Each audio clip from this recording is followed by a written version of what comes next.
तो स्टूडेंट्स जो next section है वो है एरोप्लेन विंड प्रॉब्लम्स, है ना। तो इसमें ज्यादा आपको घबराने की जरूरत नहीं है। ये सेक्शन भी वैसा है जैसा रिवर स्विमर प्रॉब्लम, बस यहाँ पे रिवर की जगह विंड रहेगी और स्विमर की जगह एरोप्लेन रहेगा। बस ये अंतर आता है, बाकी कोई भी अंतर नहीं है। यानी कि यहाँ पे जो रिलेटिव मोशन लगना है वो है velocity of plane with respect to wind.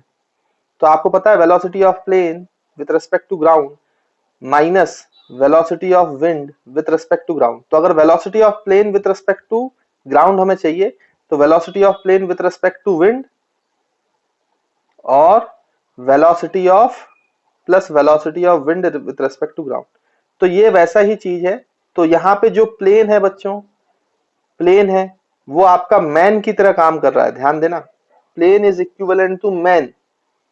ये जो आपका VP है तो ये VMR जैसी चीज है।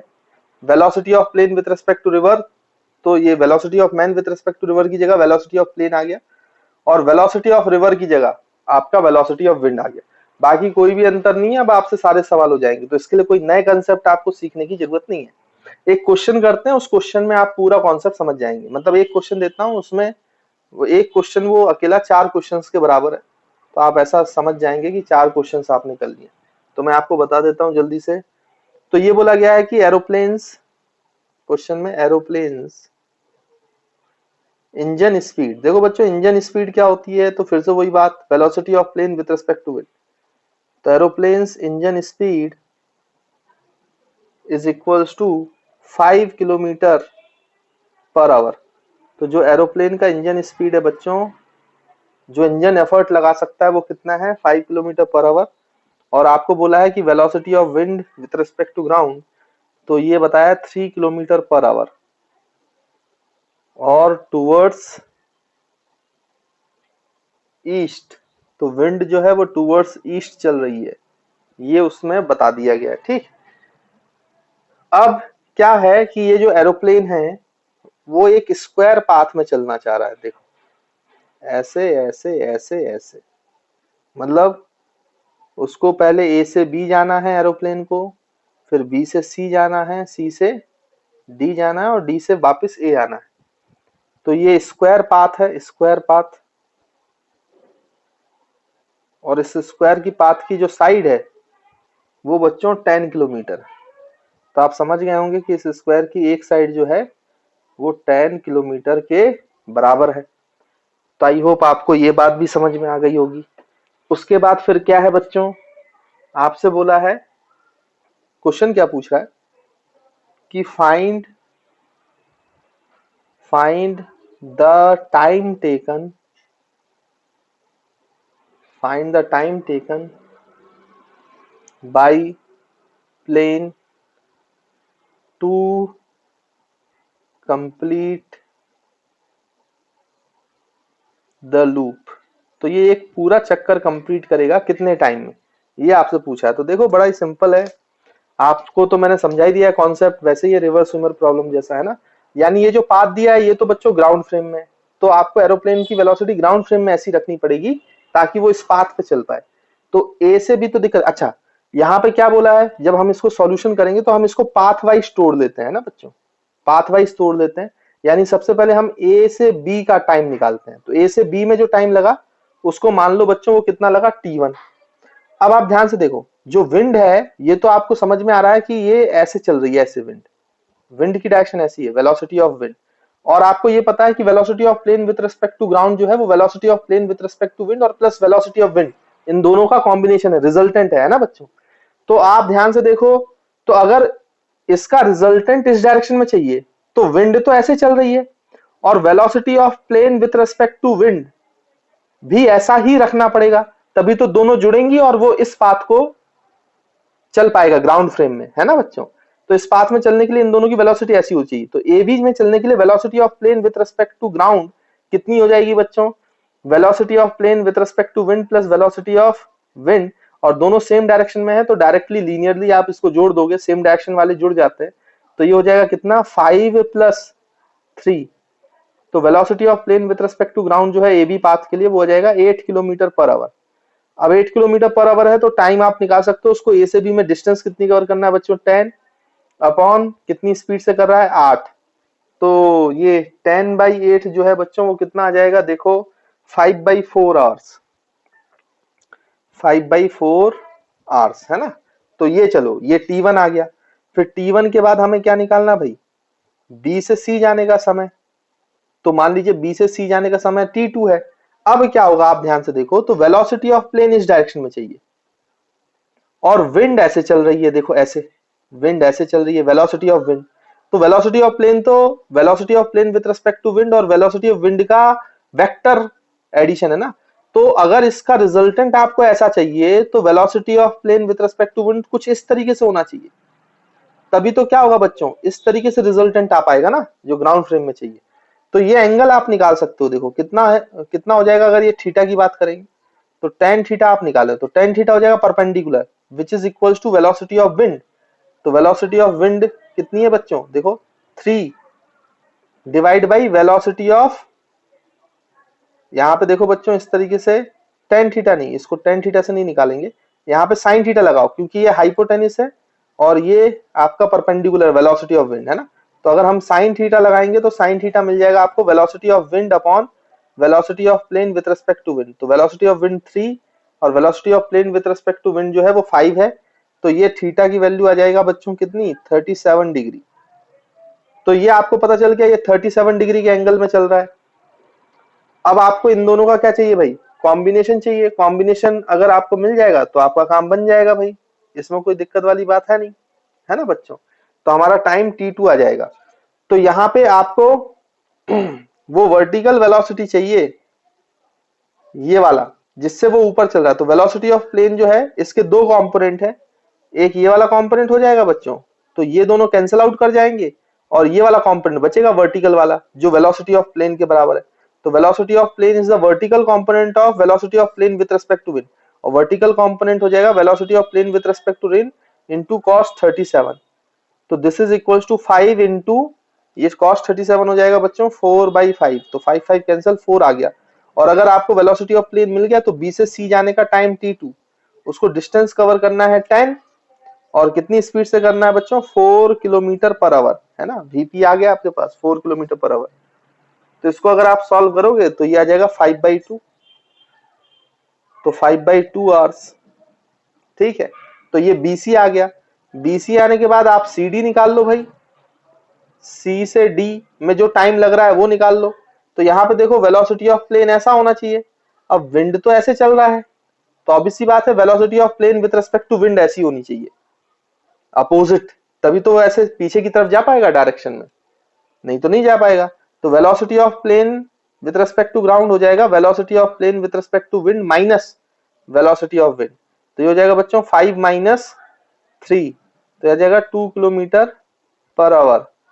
तो अगर आप इसको टाइम T3 बोल दें, C से D जाने का टाइम जो है वो T3 है, तो T3 की वैल्यू हो जाएगी आपकी कितनी, 10 किलोमीटर अपॉन 2। तो ये 5 किलोमीटर, सॉरी 5 आवर्स। तो C से D जाने में 5 आवर्स लगेंगे, है ना। तो ये भी हमने निकाल लिया। फिर D से वापस A आने में, तो अब ध्यान से देखो, तो वेलोसिटी ऑफ प्लेन ऐसा चाहिए भाई और विंड की वेलोसिटी ऐसी है, वेलोसिटी ऑफ विंड। तो ऑब्वियस सी बात है एफर्ट ऐसे लगाना पड़ेगा, तभी तो इसका रिजल्टेंट यहाँ कहीं आएगा बच्चों, नहीं तो नहीं आएगा, ऑब्वियस सी बात है। तो ये एंगल भी निकालोगे तो फिर से वही sin 37 आ जाएगा आपका, मतलब ये थीटा अगर आप निकालेंगे तो ये थीटा जो है ये 37 के बराबर आएगा, आप करके देख लेना। तो velocity of wind upon hypotenuse, velocity of plane with respect to wind, है ना। तो मैं दोबारा नहीं कर रहा हूँ, इसमें फिर से जो आपका velocity of plane with respect to जो आएगा वो वर्टिकल कंपोनेंट हो जाएगा, that is velocity of plane with respect to wind into cos 37। तो फिर से बच्चों ये 4 किलोमीटर पर आवर आएगा जैसे पहले आया था BC के दौरान, है ना। और यहाँ पर फिर आप इसको सॉल्व करोगे तो ये टाइम T4 आ जाएगा, जो इसमें टाइम T4 लग रहा है आने में। तो ये हो जाएगा 10/4 विच इज इक्वल्स टू 5/2। तो ये आवर्स इतना आ जाएगा, ठीक। अब आप इन सबको सॉल्व कर दो, जो टोटल टाइम है वो लिख लो, फिर उसमें कोई दिक्कत वाली बात नहीं है। तो आपका जो टोटल टाइम लगा T, वो सबका सम है T1 plus T2 plus T3 plus T4। तो देखो ये 5/2 2.5 घंटे, ये 5/2 2.5 घंटे, तो ये 5 घंटे, 5 5 10 घंटे। और अगर आप इसको सॉल्व करोगे तो ये 1.25 आएगा। तो 10 प्लस 1.25, तो total time required to complete the loop 11.25 hours. तो जब आपको क्वेश्चन आता है तो वो एक ही सेक्शन पूछता है, या ए से बी या बी से सी।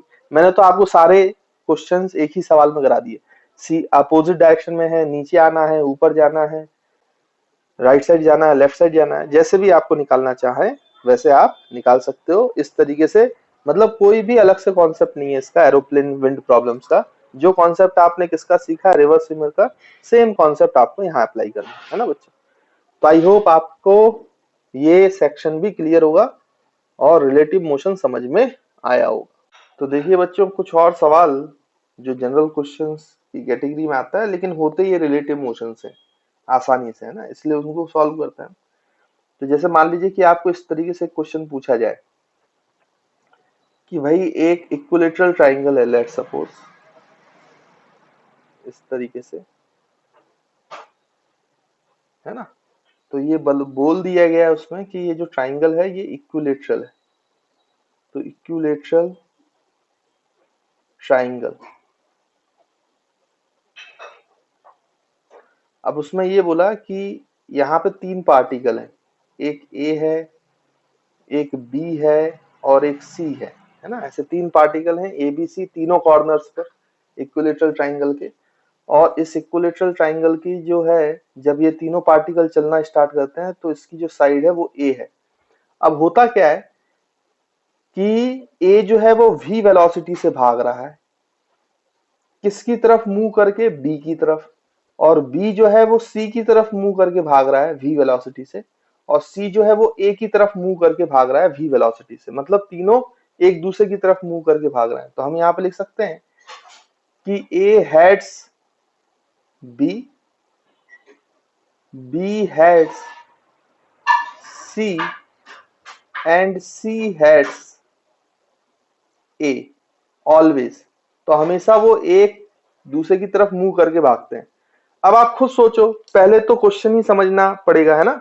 बिना क्वेश्चन समझे तो सवाल भी नहीं होगा इसका। तो मैं आपको पहले क्वेश्चन ही समझाता हूँ। तो जैसे कि ये हेड्स करने को बोला है, तो इसका मतलब ये है कि जैसे ही बच्चों ये बी वाला पार्टिकल यहाँ पहुंचेगा, तो क्योंकि ए हमेशा इसकी तरफ मूव कर रहा है, तो ए वाला पार्टिकल थोड़ा सा ऐसे हो जाएगा। मतलब यहाँ पे जैसे ही पहुंचेगा तो ये इसकी तरफ ऐसे मूव कर रहा होगा। फिर ये सी वाला इधर पहुंच गया तो बी जो है फिर वो ऐसे भागने की कोशिश करेगा, और सी वाला ए की तरफ है तो वो ऐसे करेगा। तो आप ध्यान से देखो, तो यहाँ पे एक दूसरा ऐसे ट्राइंगल बन जाएगा। और क्योंकि ये तीनों सेम वेलोसिटी से बन रहा है, तो अब ये ट्राइंगल छोटा हो गया, लेकिन अभी भी ये इक्विलेटरल ट्राइंगल ही है क्योंकि इनकी रफ्तार तीनों की सेम है। फिर क्या होगा कि ये जब ए यहाँ आ जाएगा तो सी उसकी तरफ ऐसे भागने की कोशिश करेगा, बी सी की तरफ ऐसे भागने की कोशिश करेगा, और ए जो है वो बी की तरफ भागने की कोशिश करेगा। तो फिर से देखो बच्चों, फिर से एक ट्राइंगल छोटा हो गया, लेकिन अभी भी एक इक्विलेटरल ट्राइंगल है।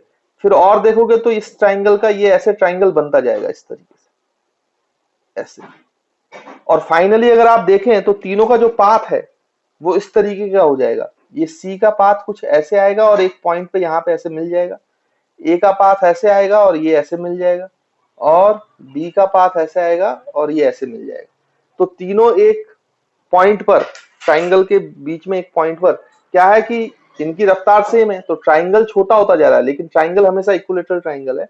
तो और फाइनली ये लास्ट में तीनों एक पॉइंट पर मीट कर जाएंगे, ए बी सी। तो आपसे ये क्वेश्चन में ये पूछा गया है कि find the time, find the time when A, B, C, A, B and C are meeting at a point। तो जब वो मीट कर गए एक पॉइंट पर, तो आपको बताना है कि कितना टाइम बीत गया है, कितना टाइम हो चुका है, क्या टाइम हुआ है ना। ये आपको क्वेश्चन पूछा गया है। तो जब वो स्टार्ट किए थे और फिर बीच में आके मिल गए, तो जब मीट हुए तो कितना टाइम बीत गया ये निकाल। तो बच्चों अब इन क्वेश्चंस को कैसे किया जाएगा, अगर इसको ऐसे सोचने लगेंगे ग्राउंड फ्रेम में, तो ये बड़ा ही डिफिकल्ट सवाल है। लेकिन ये क्वेश्चन बड़ी ही आसानी से हो जाता है अगर हम किसका हेल्प लें, रिलेटिव मोशन का। तो आप किसी भी दो पार्टिकल्स को देखो बच्चों, ये वाला पार्टिकल मान लो ए है और ये वाला पार्टिकल बी है, तो इनके बीच की जो डिस्टेंस है, जो सेपरेशन है, वो तो ए है ना बच्चों, ए है। अब ए वाला पार्टिकल बी के पास आ रहा है, कितनी रफ्तार से आ रहा है, वी, क्योंकि ए हमेशा बी को हेड करता है, और जो बी वाला पार्टिकल वो ऐसे जा रहा है, तो इसका जो वेलोसिटी है ये एंगल 60 डिग्री हो गया, क्योंकि ये कैसा है बच्चों, इक्विलेटरल ट्राइंगल है ना। तो अगर आप ध्यान से देखें तो यहाँ पे आप बोल सकते हो कि ये एंगल 60 डिग्री है, तो इसके दो कंपोनेंट है, एक ये वाला कंपोनेंट है, ये थीटा जो है अगर 60 डिग्री है तो इसके दो कंपोनेंट है कि v cos 60, अगर v cos 60 करेंगे तो ये 1/2, तो ये वाला जो कंपोनेंट है हॉरिजॉन्टल में ये v/2 हो जाएगा, और एक ये है v sin 60, तो ये हो जाएगा √3v/2 है ना बच्चों, √3v/2। फिर से लिख देता है, ये वर्टिकल कंपोनेंट √3v/2। तो आप एक सोचो कि ये जो a है, डिस्टेंस इन दोनों के बीच की रिलेटिव डिस्टेंस ए और बी, क्योंकि ये इक्विलेटरल ट्राइंगल है, दोनों कांस्टेंट स्पीड से हैं, तो ये ट्राइंगल की जो लेंथ है ये लगातार कम होती जा रही है इनके बीच की, तो जो इनके बीच का रिलेटिव डिस्टेंस है वो ए है। अब ए को कम करने के लिए बी का कौन सा स्पीड है जो हेल्प कर रहा है, v/2, इस डिस्टेंस को कम करने, जबकि 3v/2 जो है वो डिस्टेंस को कुछ भी कम नहीं कर रहा है, क्योंकि वो परपेंडिकुलर टू द पाथ है। लेकिन ये v/2 डिस्टेंस कम करने की कोशिश करता है, और a की पूरी रफ्तार v कम करने की कोशिश कर रहा है। तो यहाँ पे अगर हम दोनों की रिलेटिव मोशन देखें, दोनों के बीच का रिलेटिव डिस्टेंस, दोनों के बीच का रिलेटिव वेलोसिटी, तो अगर आप ऐसा करोगे कि v/ab निकाल लो, velocity of a with respect to b, तो देखो वो कितना मिलेगा बच्चों, v माइनस, अगर इसको प्लस माना है तो इसको नेगेटिव मानो, तो माइनस v/2 डिवाइड बाई क्यों, ये बस हो गया va माइनस vb, तो ये कितना आ जाएगा बच्चों, 3v/2। देखो रिलेटिव वेलोसिटी जो ये डिस्टेंस घटा रही है वो रिलेटिव वेलोसिटी है 3v/2, और कितना रिलेटिव डिस्टेंस घटा रही है, a, क्योंकि ये a तो ही कम होता जा रहा है ना, कम होता जा रहा है, कम होता जा रहा है, कम होता जा रहा है, और फाइनली ये जीरो हो रहा है।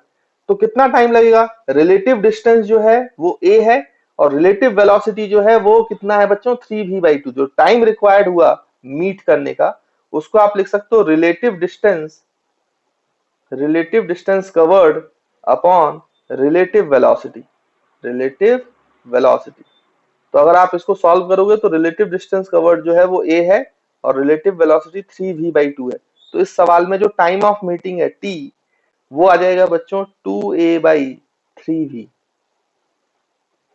This is the answer to this problem. तो इस सवाल को देखो, अगर आप रिलेटिव मोशन से करोगे तो कितनी आसानी से आपको ये क्वेश्चन बन गया है ना। तो रिलेटिव डिस्टेंस देखो, रिलेटिव वेलोसिटी देखो, और उसको सॉल्व कर दो, तो आपका आंसर आ जाएगा टाइम का, है ना बच्चों। तो इस तरीके से इन सवाल को किया जाता है।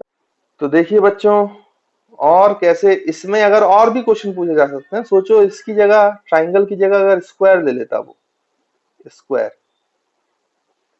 तो आपके चार पार्टिकल हो जाते ए बी सी डी, और फिर वही है सारी कंडीशन। अब मैं दोबारा वो सारी कंडीशन नहीं लिख रहा हूँ। तो स्क्वायर होता बच्चों, और उसकी साइड अगर ए होती, तो इनिशियली जो लेंथ है इस स्क्वायर की, तो वो ए हो जाएगा। उसके बाद फिर आपसे बोल रहा है कि जो ए है वो हेड कर रहा है बी को v वेलोसिटी से, बी जो है वो हेड कर रहा है सी को v वेलोसिटी से, सी जो है वो हेड कर रहा है डी को v वेलोसिटी से, डी जो है वो ए को हेड कर रहा है v वेलोसिटी से, ये बोल दिया गया। तो फिर से इसमें कोई दिक्कत नहीं है, फिर से आप वैसे निकालो। अगर ये इसको हेड कर रहा है तो ये यहाँ पहुंचेगा, तो ये थोड़ा सा टिल्ट हो जाएगा, तो ये यहाँ पहुंचेगा, तो ये इसकी तरफ टिल्ट हो जाएगा, ये इसकी तरफ टिल्ट हो जाएगा, ये इसकी तरफ ऐसे टिल्ट हो जाएगा। तो अभी भी आप ध्यान से देखें बच्चों, तो यहाँ पे ये स्क्वायर ही बनेगा, लेकिन अब ये स्क्वायर थोड़ा सा छोटा हो जाएगा। फिर और देखेंगे तो ये इसकी तरफ टिल्ट करेगा, ये इसकी तरफ टिल्ट करेगा, ये इसकी तरफ टिल्ट करेगा, ये इसकी तरफ टिल्ट करेगा। तो जो आपका स्क्वायर है बच्चों, वो इस तरीके से और छोटा हो जाएगा, छोटा स्क्वायर। तो इस तरीके से ये स्क्वायर छोटा होता जाएगा, और फाइनली जो पाथ है वो इन सभी पार्टिकल्स का कैसा होगा, ये ऐसे, ये वाला पार्टिकल ये ऐसे, ये वाला पार्टिकल कुछ ऐसे आके यहाँ मीट करेगा, और ये वाला पार्टिकल यहाँ, और फाइनली एक पॉइंट पे मीट कर जाएंगे। तो अगर आपसे बोला जाए कि find the time of meeting, तो बड़े ही आसानी से आप बच्चों इसको निकाल सकते हो, टाइम ऑफ मीटिंग को। अगर टाइम हमें निकालना है तो relative distance upon relative velocity. तो कैसे निकालेंगे रिलेटिव डिस्टेंस? तो ध्यान से देखो, तो बी और सी को ले लो आप, ये वाला पार्टिकल बी हो गया, ये वाला पार्टिकल सी, किसी भी दो के लिए सॉल्व कर लिया करो, बाकी सब तो उसी टाइम पे मीट करेंगे। तो ये जो बी है वो सी की तरफ वी से आ रहा है, और दोनों के बीच का जो रिलेटिव डिस्टेंस था ए, ये स्क्वायर की साइड कम होती जा रही, कम होती जा रही, कम होती जा रही, मतलब ए कम होता जा रहा है, कम होता जा रहा है, और फाइनली मीट कर रहे हैं एक पॉइंट पर, और सी जो है वो ऊपर की तरफ भाग रहा है ऐसे। तो सी का कोई भी कंपोनेंट ऐसा नहीं है जो घटाने की कोशिश कर रहा है, सिर्फ बी का वो कंपोनेंट है जो इस रिलेटिव डिस्टेंस को घटाने की कोशिश करता है। तो अगर हम जो घटाने वाला कंपोनेंट है रिलेटिव वेलोसिटी, अगर वो वी बी सी निकालें तो वो केवल वी आएगा, क्योंकि इसका कोई भी हॉरिजॉन्टल कंपोनेंट नहीं है जो स्पीड को घटा रहा हो या बढ़ा रहा हो, है ना बच्चों, तो ध्यान रखना। तो जो घटाने का नेट है बी और सी के बीच में, वो वी ही है। तो जो टाइम है रिलेटिव डिस्टेंस तो ए है अपॉन रिलेटिव वेलोसिटी वी हो गई, जो घटाने की रिलेटिव वेलोसिटी है। तो टाइम की वैल्यू आ जाएगी ए बाई वी। अच्छा बच्चों, इसमें क्या है ना कि कभी कभी आपसे ये क्वेश्चन पूछ सकता है कि बताओ कोई भी एक पार्टिकल कितना डिस्टेंस कवर कर रहा है। तो अगर आपको डिस्टेंस निकालना है तो कैसे निकालोगे, डिस्टेंस कैसे निकालोगे? तो ध्यान से देखो, डिस्टेंस का हमने फॉर्मूला पढ़ा था, ये जो कर्व पाथ है रेड कलर का, तो डिस्टेंस का फॉर्मूला पढ़ा था हमने किसी भी कर्व पाथ के लिए कि मैग्नीट्यूड ऑफ वेलोसिटी का मैग्नीट्यूड निकालो किसी भी पॉइंट ऑफ टाइम पे into dt, integral v dt। लेकिन यहाँ पे मजे की बात यह है कि जो स्पीड है वो v है, और ये स्पीड हमेशा कांस्टेंट है। आप देखो बच्चों, स्पीड हमेशा कांस्टेंट है, v, ये मुड़ भले ही रहा है लेकिन हमेशा कांस्टेंट स्पीड से मुड़ रहा है। तो ये v बाहर आ जाएगा और इंटीग्रल dt हो जाएगा, और ये 0 से t हो गया, तो ये हो जाएगा v इंटू टाइम। और टाइम कितना लगा है यहां से यहां पहुंचने में, ये टाइम तो हम पहले ही निकाल चुके हैं, तो ये a बाई वी है। तो this is v into time, a by v, which is equals to a। तो जो डिस्टेंस कवर्ड हुआ वो इस तरीके से आप निकाल सकते हो, यानी कि कुल मिला के अब ये इंटीग्रेशन नहीं करना है आपको बार बार। आप तो याद रखें कि कांस्टेंट स्पीड होती है, तो डायरेक्ट वेलोसिटी इनटू टाइम करो, वही आपको डिस्टेंस दे देगा। तो टाइम आपने निकाला, जैसे इस ऊपर वाले सवाल पे भी आप निकाल सकते हो, डिस्टेंस अगर पूछा जाए ऊपर वाले क्वेश्चन में कि ये डिस्टेंस कितना कवर कर रहा है, तो आप डायरेक्ट वेलोसिटी, क्योंकि वो स्पीड जो है वो कांस्टेंट है, into time required to meet. तो टाइम रिक्वायर्ड है आपका कितना, 2a/3v। तो यहाँ पे जब आप फॉर्मूला लिखोगे तो ये हो जाएगा 2a/3v, ये time multiplied by v velocity. तो ये v कैंसिल हो गया, तो इस क्वेश्चन में जो डिस्टेंस कवर्ड है वो 2a/3 हो जाएगा, 2a/3। तो इस तरीके से आपको पूछा जाए तो आप डिस्टेंस भी निकाल सकते हो, है ना। तो आई होप आपको ये समझ में आ रहा होगा क्वेश्चन बच्चों, है ना, क्लियर होगा। इस टाइप के क्वेश्चन आप बड़े ही आसानी से कर सकते हो। तो देखो बच्चों, इसमें एक और छोटा सा क्वेश्चन कर लेते हैं, उसको भी समझ लेते हैं। मान लीजिए कि ये स्क्वायर ना होता, ये आपका बच्चों इस तरीके से एक हेक्सागोन होता।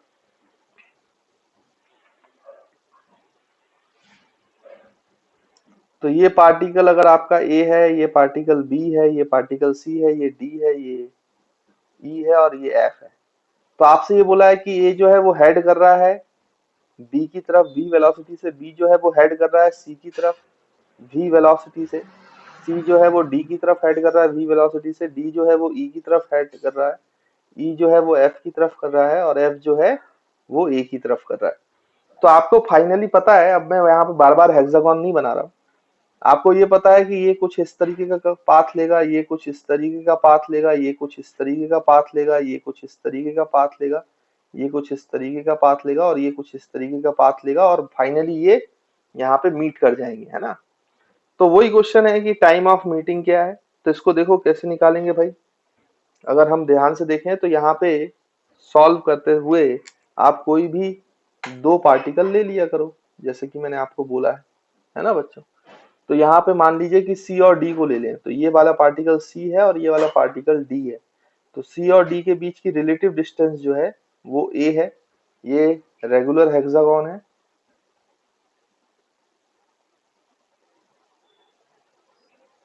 और इसकी जो साइड है बच्चों वो A दी हुई है आपको, है ना। तो यहाँ से D है। अब देखो ये जो C की है, ये C की रफ्तार क्या घटाना चाहती है, ये C की रफ्तार, तो ये रिलेटिव डिस्टेंस इनके बीच की घटाना चाहता है। ये हेक्सागोन छोटा होता जाएगा, फाइनली वो हो जाएगा। और इसकी जो वेलोसिटी है v, तो आप ध्यान से देखो बच्चों, तो ये एंगल जो है वो 60 डिग्री है। रेगुलर हेक्सागोन में ये 120 डिग्री होता है ना, तो ये एंगल 60 डिग्री होगा, ये आपको पता है सब प्रॉपर्टीज। तो ये हो जाएगा v/2 और ये हो जाएगा √3 v/2। कॉम्पोनेंट लेना वगैरह सब आता है आपको, है ना, तो इसमें ज्यादा मैं चर्चा नहीं कर रहा हूँ। तो ये v/2 से देखो, ये d वाला पार्टिकल इस दूरी को बढ़ाना चाह रहा है और c वाला पार्टिकल दूरी को घटाना चाह रहा है। तो रिलेटिवली कितना घटाना चाह रहा है, रिलेटिवली देखें तो velocity of c with respect to d, तो velocity of c minus velocity of d। Perpendicular से तो कोई मतलब नहीं है कि ना तो वो दूरी घटा रहा है ना बढ़ा रहा है, हॉरिजॉन्टल कंपोनेंट से मतलब है। तो ये हो जाएगा v माइनस v/2। तो इसमें देखो बच्चों, रिलेटिवली जो घट रहा है, तो रिलेटिवली जो घट रही है डिस्टेंस वो v/2 है, क्योंकि ये बढ़ाना चाह रहा है ये घटाना चाह रहा है, तो ऑब्वियस सी बात है ये घट जाएगा इसमें, और दोनों की सेम डायरेक्शन है, वैसे भी आप समझ सकते हो इसको बच्चों। जो रिलेटिव मोशन है जिससे ये इनके बीच की दूरी घट रही है, इसको वेलोसिटी ऑफ अप्रोच ही बोलते हैं, ध्यान रखना। तो कई बार किताबों में वेलोसिटी ऑफ अप्रोच लिखेगा इसी रिलेटिव मोशन को। तो जो दो पार्टिकल्स के बीच का अप्रोच करने की वेलोसिटी है, जो डिस्टेंस घटाने की वेलोसिटी है, वो वेलोसिटी ऑफ अप्रोच कही जाती है। तो इसको भी आप याद रखें, तो कंफ्यूज हो जाओ पढ़ोगे किताबों में, तो फिर आप पूछेंगे कि सर ने बताया नहीं, है ना। इसलिए मैंने आपको बता दिया कि इसको वेलोसिटी ऑफ अप्रोच ही कहा जाता है एक्चुअली में, कि वो कितनी वेलोसिटी से अप्रोच कर रहे हैं आसपास। तो ये वेलोसिटी अप्रोच को बढ़ा रही थी, ये वेलोसिटी अप्रोच को घटा रही थी, तो अप्रोच की नेट वेलोसिटी जो है वो v/2 है। और रिलेटिव डिस्टेंस कितनी कवर करना है, दो पार्टिकल्स के बीच की जो साइड है उसकी a। तो जो आपका टाइम हो जाएगा वो फिर से वापस वही फॉर्मूला है बच्चों, relative distance upon relative velocity या फिर वेलोसिटी ऑफ अप्रोच, जो भी आपको लिखना है। तो ये a/v/2 हो गया, तो टाइम जो हो गया वो 2a/v आ गया। तो this is the answer to this problem. तो आई होप अब आप ऐसे टाइप के क्वेश्चन कर पाओगे। डिस्टेंस निकालना है तो वो भी निकाल लो, उसमें कोई दिक्कत नहीं, मल्टीप्लाइड बाई v कर दो तो 2a आ जाएगा आंसर, है ना। तो इस तरीके से आप इन सवालों को सॉल्व कर सकते हो। तो ये जनरल क्वेश्चन जो है ये भी आपको अब बन जाएंगे रिलेटिव मोशन से बड़ी ही आसानी से। तो देखिए बच्चों, ये क्वेश्चन आपसे पूछा गया है, बोला गया कि एक पार्टिकल A है और एक पार्टिकल B है। तो जो पार्टिकल A और B है, इनिशियली इनके बीच की जो लेंथ है वो L है, सेपरेशन L है। अब क्या होता है कि हॉरिजॉन्टली चलता है ये A वाला पार्टिकल, विच इज कितनी रफ्तार से चल रहा है, U से। U जो है वो कांस्टेंट स्पीड है। यहाँ पे V है, V भी कांस्टेंट है, क्वेश्चन में बोला गया V भी कांस्टेंट स्पीड ही है। लेकिन ये क्या है ना कि जो B वाला पार्टिकल है ये ऑलवेज हेड कर रहा है किसको, A को। मतलब A आगे जाता है तो ये ऐसे मुड़ेगा, फिर A आगे और जाएगा तो ऐसे मुड़ेगा, फिर ऐसे मुड़ेगा। तो B जो है वो A को हेड करते करते करते करते करते एक समय ऐसा आएगा कि B और A मीट कर जाएंगे। तो आपको बताना है कि find the time of meeting. अब कई बच्चे, जैसे हमने पिछले क्वेश्चंस में किया, कॉन्सेप्ट लगाया, तो उसमें ये ऐसा सोचते हैं कि इनके बीच का रिलेटिव सेपरेशन L है और रिलेटिव डिस्टेंस जो है वेलोसिटी के घटाने का वो v है। तो वेलोसिटी ऑफ अप्रोच v हो जाएगा क्योंकि ये तो परपेंडिकुलर है। लेकिन बच्चों वहां पर ये रिलेटिव वेलोसिटी ऑफ अप्रोच लगातार, वहां पे जो पिछले क्वेश्चन किए थे वो फिक्स था, वो बदला नहीं था, वो हमेशा ट्राइंगल के फॉर्म में ही रहते थे। लेकिन यहाँ वो स्थिति नहीं है। तो relative velocity of approach fix नहीं है, u फिक्स है, v कांस्टेंट है, but relative velocity of approach constant नहीं है। क्यों कांस्टेंट नहीं है, देखो मैं आपको बताता हूँ।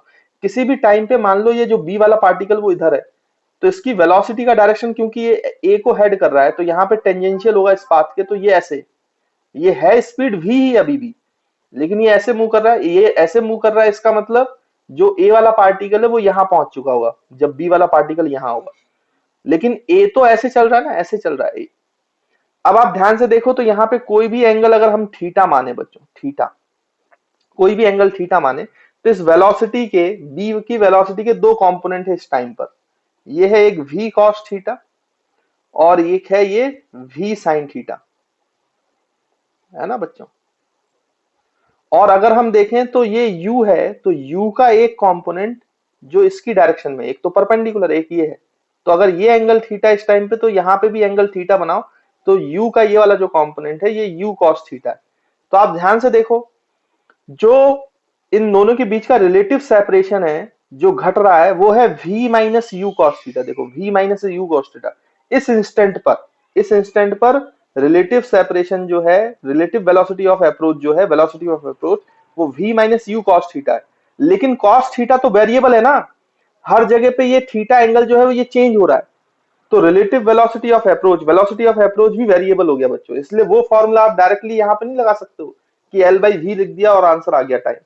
यहाँ पे आपको सोचना पड़ेगा, समझना पड़ेगा चीजों को, है ना। तो ये थोड़ा सा पिछले सवालों में ये relative velocity of approach fix होता था, इसलिए आप तुरंत लेंथ अपॉन वेलोसिटी कर देते थे तो टाइम मिल जाता था। अब यहाँ पे ये सब निकालना पड़ेगा। तो पहले जरा इसके कंपोनेंट को देखो, v cos थीटा। मुझे एक बात बताइए बच्चों, अगर ये t टाइम पे यहाँ पे मीट कर रहे हैं तो जो a वाला पार्टिकल है, a वाला पार्टिकल वो t टाइम में कितना दूरी कवर कर चुका हुआ, ut। ऑब्वियस सी बात, क्योंकि ये कांस्टेंट रफ्तार u से ट्रेवल कर रहा है और t टाइम पे ये दोनों जब मीट कर रहे हैं तो a कितना चल चुका है बच्चों, ut। अच्छा, ये जो ut हॉरिजॉन्टल डिस्प्लेसमेंट कवर किया है a ने, वो b ने भी किया है हॉरिजॉन्टल डिस्प्लेसमेंट, तभी तो वो यहाँ पे मिलेगा। लेकिन b ने कितनी रफ्तार से हॉरिजॉन्टल डिस्प्लेसमेंट कवर किया है, v cos थीटा से। लेकिन v cos थीटा वेरिएबल है, तो अगर हम देखें तो इसका जो हॉरिजॉन्टल डिस्प्लेसमेंट है वो हो जाएगा integration of v cos theta, किसी भी टाइम t पर v cos थीटा स्पीड है इनटू dt। तो ये हॉरिजॉन्टल डिस्टेंस हो जाएगा, horizontal speed v cos theta है, और हॉरिजॉन्टल डिस्टेंस ये है किसके बराबर बच्चों, ut के बराबर। तो आप ध्यान से देखो तो यहां से अगर ये v तो कांस्टेंट है, ये तो कांस्टेंट रफ्तार थी, cos थीटा चेंज हो रहा है ना, तो v बाहर ले लो तो अंदर बचेगा integral cos theta into dt। तो ये किसके बराबर हो गया बच्चों, ut। तो इंटीग्रल cos थीटा dt की वैल्यू हो जाएगी ut बाई v, है ना। अब इसकी जरूरत पड़ेगी इसलिए यहां निकाल लिया। तो ये क्वेश्चन 1 है। एक्चुअली में क्या है कि थीटा को आप नहीं निकाल सकते हो, इसलिए ये निकालना पड़ा। तो इंटीग्रल cos थीटा dt निकाल दिया, बाद में ये वेरिएबल आएगा तो हम इसकी जगह ये वैल्यू रिप्लेस कर देंगे, है ना, इसलिए ये किया गया है। उसके बाद आप ध्यान से देखो तो इसकी जो वर्टिकल डिस्टेंस है ये l, तो ये वर्टिकल डिस्टेंस कवर कराने वाला कंपोनेंट कौन सा है, b का, v sin थीटा, वो भी वेरिएबल है।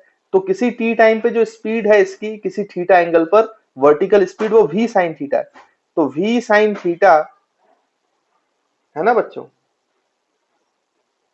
या फिर इसको v sin थीटा ना लेके ये वाला लो। देखो वर्टिकल स्पीड नहीं, हमें तो इन दोनों के मिलने का समय चाहिए ना।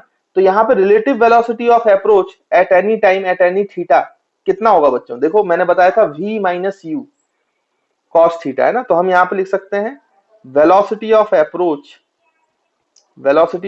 As a function of theta. तो velocity of approach as a function of theta कितना हो जाएगा बच्चों, v minus U cos theta, क्योंकि ये बढ़ा रहा है और ये घटा रहा है, ये ज्यादा होना चाहिए तभी तो ये अप्रोच कर पाएगा इसको। तो v ज्यादा है, हम ये मान के चल रहे हैं। तो v minus U cos theta ये वेलोसिटी ऑफ अप्रोच है।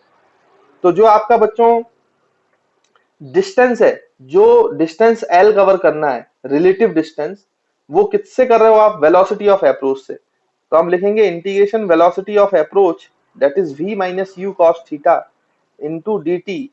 तो ये जो है ये इसका रिलेटिव डिस्टेंस कवर कराएगा बच्चों, कितना, l। इससे रिलेटिव डिस्टेंस कितना कवर होगा, l।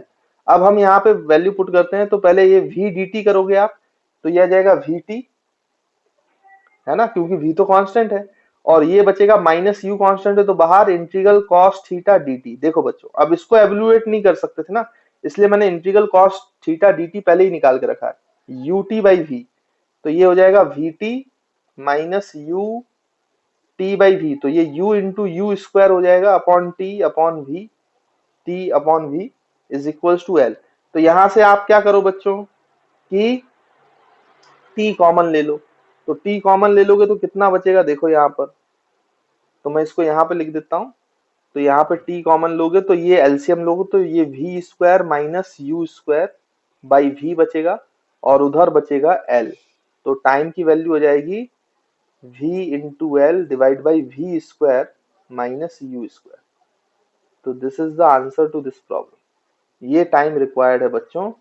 यहाँ के बाद यहाँ देख लो जो इस इक्वेशन में या इस क्वेश्चन में है, इतने टाइम के बाद ए और बी मीट करेंगे, है ना बच्चों। तो इस तरीके से इन सवालों किया जाता है, ये स्टैंडर्ड फॉर्मेट है, नहीं बनता है बच्चों को पहली बार में, तो आपसे नहीं बना तो आप बिल्कुल डिप्रेस नहीं हो। कुछ क्वेश्चन स्टैंडर्ड फॉर्मेट के होते हैं, उसका एक स्टैंडर्ड तरीका होता है सॉल्व करने का, जैसे इस क्वेश्चन में था, है ना।